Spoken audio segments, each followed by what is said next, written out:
Yeah, we're kind of getting started. Yeah, go ahead. Go ahead. Ladies and gentlemen, good morning. Good to see everybody there. Can anybody see me at home? Anybody chat something to me there? Maybe they're waiting to log on.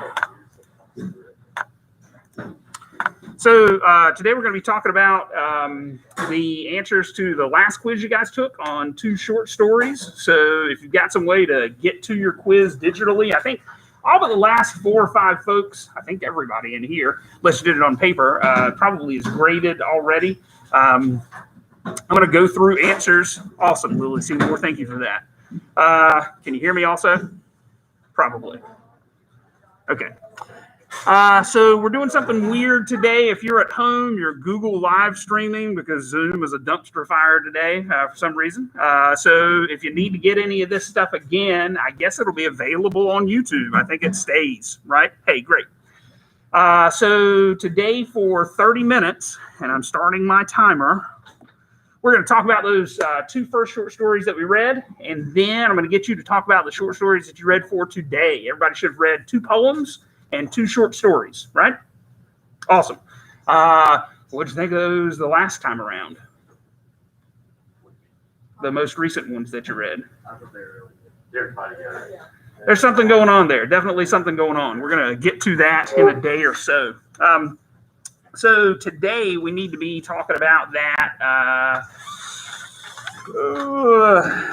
quiz from the other day. If you're at home and you're in the bottom part of the alphabet, I think you got 4 or 5 left to grade. I'll probably have those graded by the end of today, probably. But you can probably discern how you did on it just by the answers that we'll be talking about today. The first question, kind of skinny, right? Discuss the dividing line Perrine establishes that divides fiction. So first of all, what are those 2 labels that he uses? Commercial and literary. If you get an old copy of Perrine, and they're all good going all the way back, he calls it, I think, interpretive literature, and he might still call it commercial. He might call it escapist literature in some as well. And if you imagine that commercial literature is supposed to be something that you read at the beach and you kind of turn the pages and it pushes you through the story because it's interesting and entertaining, that's the idea, to kind of get yourself out of your own head, right? Literature, while it can also be, you can have escapist elements, it's probably also going to have something that is uncomfortable for you, right? And I think probably most of the reading last night and over the weekend was uncomfortable, so you can determine what bin that might sort of end up in. Moral and message. Let's get this out of the way. A story need not have a moral or a message, no matter what kind it is. If it's literary, commercial, no matter what. You don't need a moral. When I take a look at the first 2 short stories that we read, I don't know that I'm nuts about either one of them from the moral or message perspective. What's the moral of Most Dangerous Game? If you got an answer at home, feel free to chat it in. What's the moral? Hunter being hunted. Okay, hunter being the hunted. So maybe this reversal of fortune sort of thing. Maybe Rainsford is well, in the beginning when he's having this conversation with somebody, Whitey Whiterson, some guy on the boat, right? They're talking about hunting, and they're talking about how Rainsford kind of says, well, they're just dumb animals. Who cares what they think? They're here for us to be shot. And then through the story, he gets put in that position, right? He gets put in this position of having to deal with being the prey for the first time. So if you think the moral has something to do with that, it sort of hinges on this question, right? How does he change? How is he dynamic? This is kind of stealing the answer from that question as well. But do you think he ever hunts again?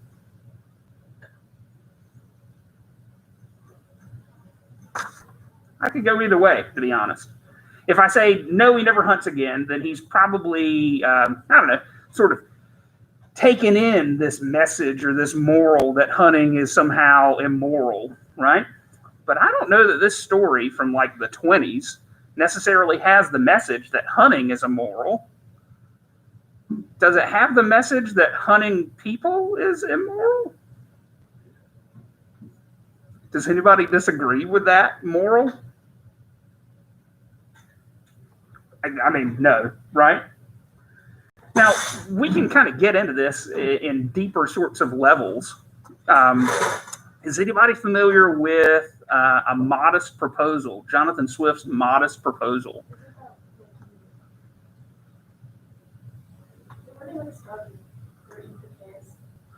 Okay, so it's a treatise. I guess was he Irish, right? Yeah. A treatise suggesting that Irish people should sell their babies to the English so that they can be eaten because babies are delicious. Like if you're going to eat a human, the baby is the one to eat because it's like veal, right? Now, that's satire. He didn't mean any of that. But you can step back and ask yourself, well, was the ruling elite during that time eating the people below them on the totem pole anyway? Yeah, and that's kind of the point. Let me ask you, do you think this short story, Most Dangerous Game, has anything to do with how ruling elites make expendable the lives of people further down the totem pole than them? I think it could, but I don't think it does. I don't think it's a story about that. I don't see it as this activist story about how it's horrible that we're all really hunting people and we should stop. It's like, where do you get that from?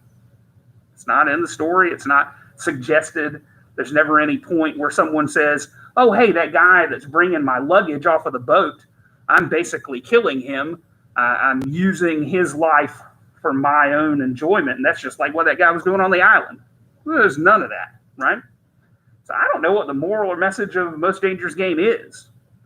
Now, we were concerned with this possibility that Rainsford undergoes some sort of change. I want to get to something that's a little outlier. People tend to think that either Rainsford undergoes a change because he knows what it's like to be the prey, or maybe he doesn't because he still realizes that there's a difference between animals and humans. The story never really tries to make you think that animals should be more like humans. It does occasionally make you think that humans are more like animals, I think. Rainsford could also have a completely different change. If we're thinking that he thinks that hunting animals is okay because they're just dumb animals, and then he's presented with this idea of possibly hunting humans, he rejects that at dinner, right? He says that's a terrible idea. But then he goes through with it. Now, we can argue, we can dither on whether or not he hunts Zaroff. I don't think he does. I think he's just staying alive. Also, I don't know anybody who's so principled that they would let themselves be killed just to prove the point that they think that this hunting humans is terrible, right? What else could Zaroff become at the end? Zaroff dead, wearing his pajamas, in his bed, right? Sleeps in the guy's bed. What's another possibility for Zaroff's future? If we're saying that he's a dynamic character, undergoes some sort of change. Doesn't hunt humans anymore? Huh? He doesn't hunt humans anymore? Well, I don't know that he ever did. Doesn't hunt humans. I don't know that he ever did. What's the opposite of that, though? Does hunt humans? Do you think that's a possibility? If Zaroff is if Rainsford is a dynamic character. Okay, that's why it's I'm sorry, did I say Zaroff? Yeah. Pardon me. Rainsford maybe becomes the next Zaroff. Maybe. I don't think many people read the story that way. I don't know that the story's meant to be read that way, but it's a possibility if we're looking for dynamism, right? Hunting humans is bad until I've done it. Now I kind of got a little taste for it. Now it's kind of interesting. Boy, these sure are silky pajamas, right? Moral or message of Hunters in the Snow. I don't know that we can talk about that right off the bat. I'm not sure exactly what it is. A lot of people had something about like openness, like you should be more open, you should tell people more things, be more transparent. Maybe not. I don't know. But whatever that moral or message is, if it's commercial fiction, then it's going to be easy, pat, something we all agree with, like maybe don't hunt humans, maybe. Or maybe it won't have one. Maybe that story doesn't have one. I don't know that it does. If a moral or message does exist, it need not, but if it does exist in commercial fiction, what are the characteristics of that moral or message? How might it be different than the moral or message in commercial fiction? More clear. Clearer in literary fiction, you think? Yeah. Hey. I think the morals in commercial fiction can be more like positive and uplifting. Positive and uplifting. Maybe. I think definitely if we're talking about commercial fiction, they're going to be easy to discern. They're going to be pat. Nobody's going to argue with them, because if you're arguing with the moral, you're probably not going to like the story, right? If we're talking about interpretive stuff, if we're talking about literary fiction, how might that moral be different? Would it be opposite? You think harder to understand? Yeah. I agree.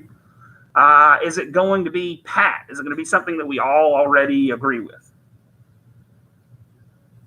Probably not. It's going to be challenging, right? It's going to cause us to, I don't know, maybe do some sort of self-inventory and discern what the right or wrong situation is here. And sometimes we might reject it outright. I mean, that's kind of the case with art. Sometimes art just wants to beat you up a little. And I think Hunters in the Snow is one of those stories. It's not interested in your feelings. And if it's going to make you feel anything, it's going to make you feel, I don't know, anger, rage, something like that, right? Commercial fiction tends to have one we already agree with. Absolutely. I agree, Zach Rogers. Okay, any other questions about number one? You got a pretty good understanding? Not a line, it's a spectrum, right? And if we are talking about moral or message, it need not have one, but they're going to be different in commercial versus literary or artistic sorts of notions. Static and dynamic characters in Most Dangerous Game and Hunters in the Snow. Stick to 2 or 3 main characters. So I think we all probably know who the static characters are in Most Dangerous Game. Give me some names. Zaroff doesn't seem to change. Now, he's a gentleman in the beginning, and then he's a bloodthirsty monster in the end. But that's a reveal, right? He puts himself off as a gentleman. We find out that he's bloodthirsty. It's not that he changes into that thing, right? Ivan, probably also pretty static. Not even really much of a character, I wouldn't think. Rangeford, we've already kind of talked about that. I don't know that you can make a strong case either way. I don't know that Rangeford undergoes a lot of change, because I don't know that it's that kind of story. If he does undergo a change, then we would have to ask whether or not he's going to hunt, and whether or not he's changed on the idea of hunting people. I don't know either one of those is particularly useful to us, right? So we can make the case that Rangeford is static also. If he is dynamic, probably has something to do with that hunted situation, the predator-prey stuff. Now, Hunters in the Snow. Does anybody want to argue for Kenny being dynamic? Good. I don't know that I could argue for that either. Pretty much all of them are static in the Most Dangerous Game. I tend to agree. If we think about Frank and Tub, first of all, let's talk a little bit about names. Kenny's kind of a throwaway name, I guess. Doesn't really give us much. But what about Frank and Tub? Anything indicative of their names? Yeah. I mean, I guess Frank could be a given name. Is Frank short for something? Franklin? Frederick? Okay. Yeah. Fozzie Bear? Fonzio? Yeah. Not sure. Tub hints to a heavier set guy. I agree. Tubby, like a bathtub, right? Maybe too large to fit in a bathtub. If he's the same size as a bathtub, you know, that old sort of situation. That probably is a nickname. Doesn't seem to be a very kind nickname either, right?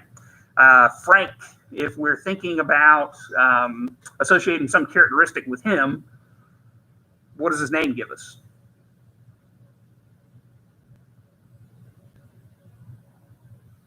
Like kind of blunt. Hey, yeah, what does Frank mean? Blunt, Yeah. Okay. open, honest, transparent. Anybody at home? Frank, right? So whoever or whatever Frank is, if we sort of measure his frankness, do we see it anywhere in the story? Is he transparent? Is he frank? Is he blunt? Yeah. Where do you think?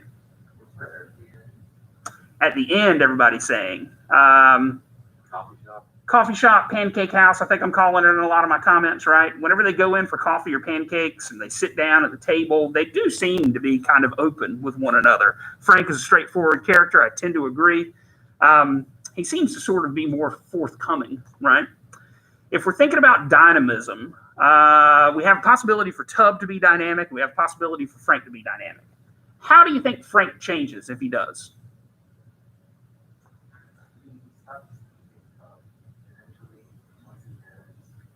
I can barely hear you, man. Sorry. He stops teasing Tubb in the end, and they become closer friends. Okay. We can make an argument for them being closer together at the end of the story than the beginning. They do seem to be more friendly. Hey. Frank brings up the topic of like how he was gonna leave his wife and go to that like kid that is like a babysitter or something. Yeah.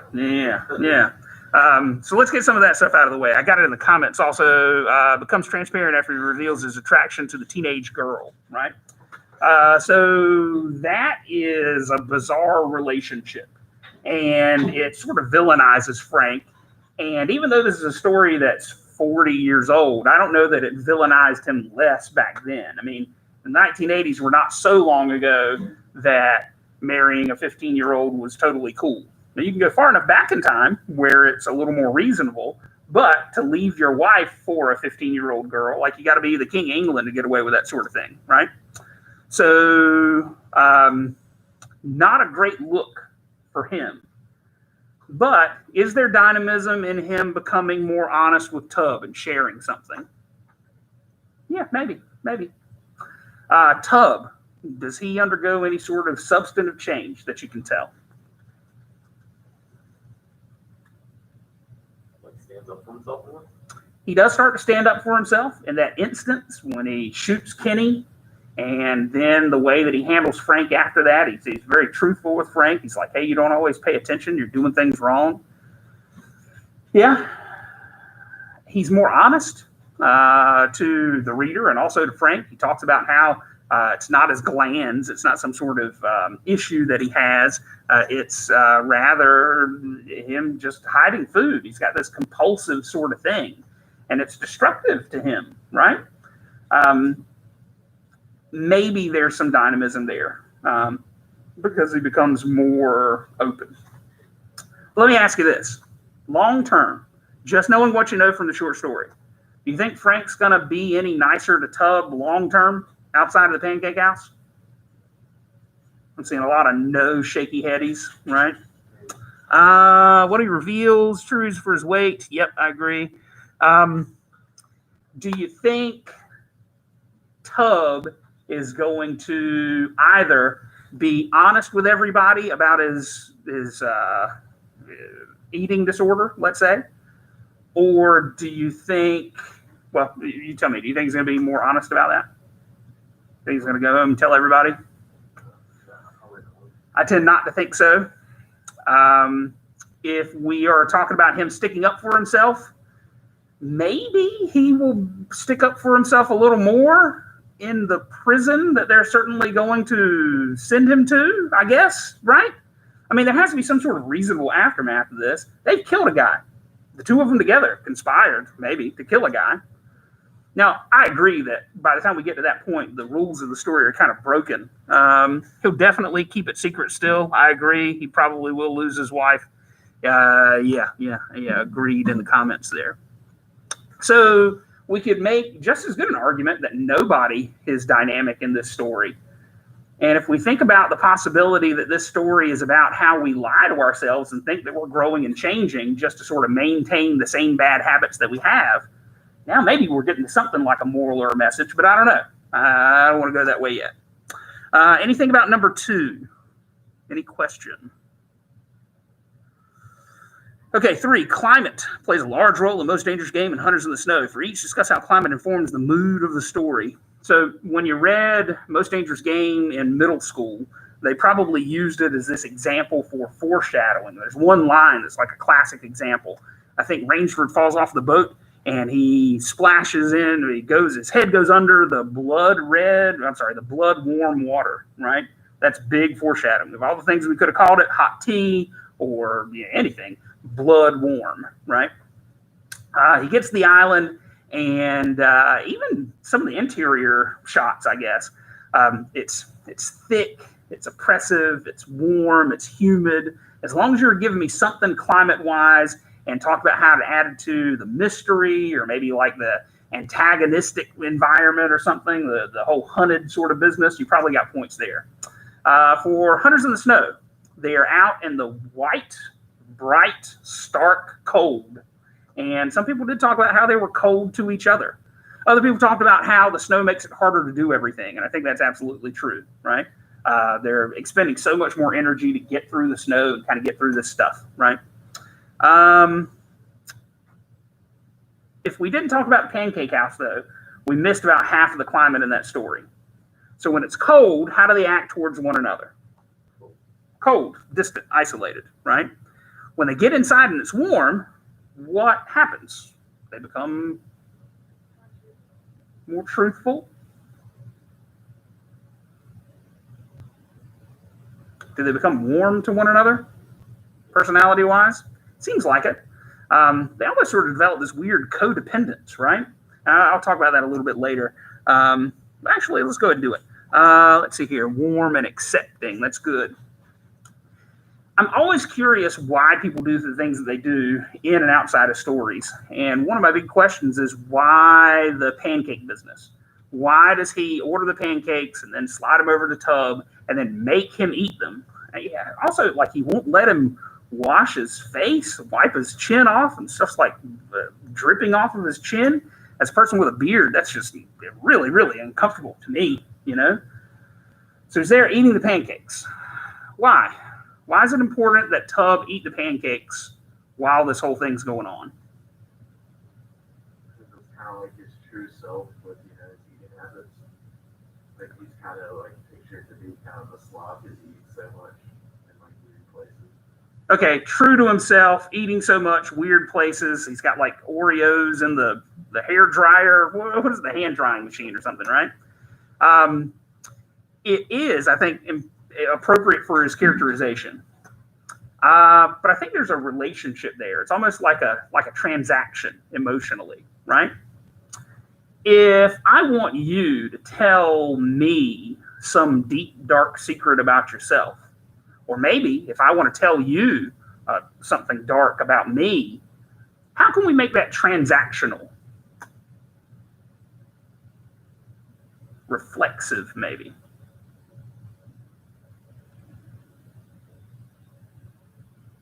Same time.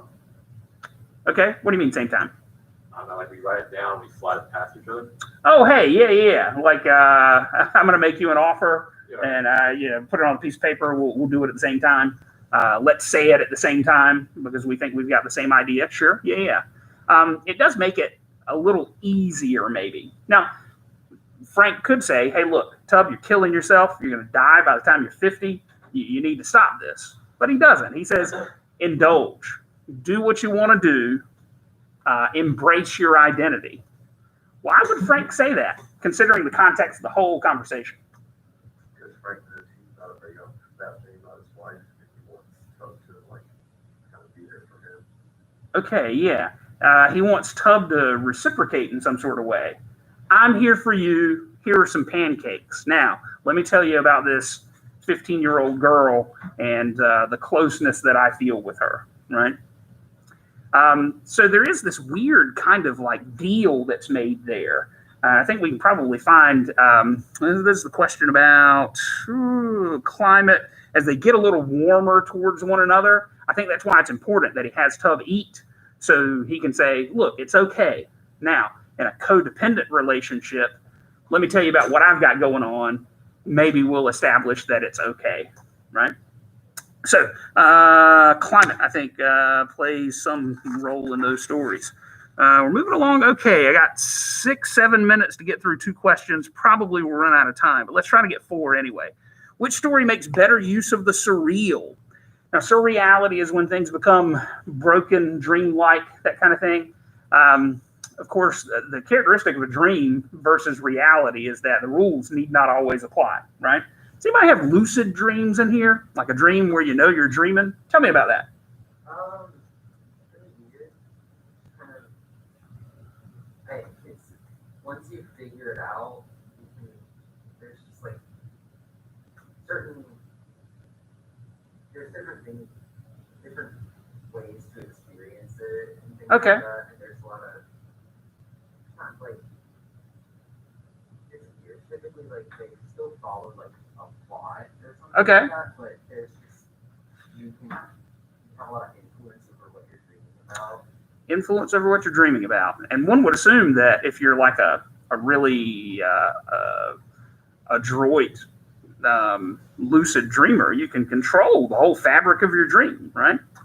Like the people on Inception or something, I guess. Although one of my problems with that movie is that things didn't seem very dreamlike. They seemed a little too specific in that movie, a little too real world, you know? But yeah, so lucid dreaming is when you know you're inside of a dream and that knowledge allows you to affect it. And the most common thing when you determine, oh, wait, I'm dreaming, is your brain just sort of kicks that out of the loop, right? The algorithm crashes and you stop dreaming, sometimes even wake up, right? But if you can hang in there, or if you can revisit a previous dream, you can do anything you want. You can relive your past, you can rewrite your past, you can, I don't know, turn everybody into blue elephants and fly away, right? So lucid dreaming and this notion of dreamlike sorts of things, it is this weird situation of rules and how we're afraid to break them. And if we do break them, sometimes we break the dream. In your lucid dreaming, do you ever break the dream? Like it just quits because you're doing too much with it? Seems to be very common, yeah. So better use of the surreal. I've also got a hint. I'm saying that one story uses surrealism, or let's just say weird things, right, to set up a plot, and then it's fairly conventional after that. In the other one, I would assert that the world just gets broken, right? Now, which one am I talking about here? Which one only uses it for the premise? Most Dangerous Game only uses the surreal elements for the premise. And if you answered that, you could totally get a right answer. But here's pretty much what you'd have to say. Most Dangerous Game makes better use of the surreal because it establishes a plot that makes me want to turn the page. It's commercial fiction. That's the job of commercial fiction. The surrealism, the weird premise makes me want to keep reading. If you said that and that only, that's a right answer. But I think probably the broader, righter answer is to assume that something's wrong with Hunters in the Snow. Running out of time, so I think I'll probably, I don't know, maybe we can squeeze it in there. Has anybody ever been a party to a hunting accident before? So I have. Let me tell you about it. I was a little younger than you. It was in the mid-90s. And there was this guy, Bat Adams. Does anybody know Bat Adams? Anybody know Bat Adams at home? B-A-T, Bat. That's a nickname. Bat is a welder down in Washington. He lives in Bath. And if you go to Washington and go east of Washington, it's a different world down there, definitely. Bat was hunting one day. It was on Thanksgiving Day, I think in like 94. And he heard a gunshot and heard that ricochet sound, right? That sort of like slap and then the pew sort of sound that you hear in movies and stuff. And all of a sudden he says, telling the story, that he felt like a big fist hit him right between the eyes. Bam, knocked him back, laying on the ground. He comes to because he can feel blood filling his eyes, right? Running from a hole in his head. So Bat reaches up and he feels a hole, like a thumb-sized hole right between his eyes. And Bat said that he sort of sat up and very carefully reached around to the back of his head to see if there was another hole there. And then he realized, of course, well, I've got two holes in my head. I probably won't be alive and here to actually feel that, right? So he stands up, and all of a sudden the senses come to, and he's got a hot piece of lead stuck inside of his head, and it's burning him. So he tries to sort of brush it out, and skin and little flecks of bone are coming out, and he passes out from shock, right? he was with, I don't know, probably 30 other people, all using CB radios and stuff. What do you think happened after that? Pancakes? No. Everybody comes to BAT's aid, and most of these guys are volunteer firemen, paramedics, and that sort of thing. So they're doing all this stuff. They throw them in the back of a truck. They head to Washington, Beaufort County Hospital, and they wreck the truck because they're moving so fast. They move from one truck to another, get them to hospital as quickly as they can, right? And apparently what had happened was this slowed down bullet from the ricochet had gotten inside of his sinus cavities, and the doctor like pulled it out with some forceps and closed the hole a little bit, gave him a Band-Aid, like really just a Band-Aid and 2 stitches, and sent him home. Now, he has to use like Afrin, that sort of stuff you shoot up your nose to open up your sinuses all the time, like he's addicted to that stuff. But apart from that, nothing really happened to him. Even still, everybody did everything they could to get him out of that situation. In this story, that does not happen. And I do not know why. And I don't think the reader is supposed to know why. I don't think there's a good reason there. We're going to talk about this tomorrow, though. If you haven't read that little bio paragraph that I think is at the start of the story about who Tobias Wolff is and what his background is and where he came from, I think that probably tells you a lot that you might want to know about why that story is what it is, like what the moral or message is, if there is one. I'm out of time. So think about that. We'll talk about that a little bit tomorrow. Which one is commercial and which one is literary? I think we've kind of covered most of that. Hunters in the Snow is a piece of literature. Didn't sell particularly well. Why not? Because it's kind of weird. It's kind of weird. It's not pleasing, is it? It makes you want to stop. It makes you think that you're missing pages or something, right?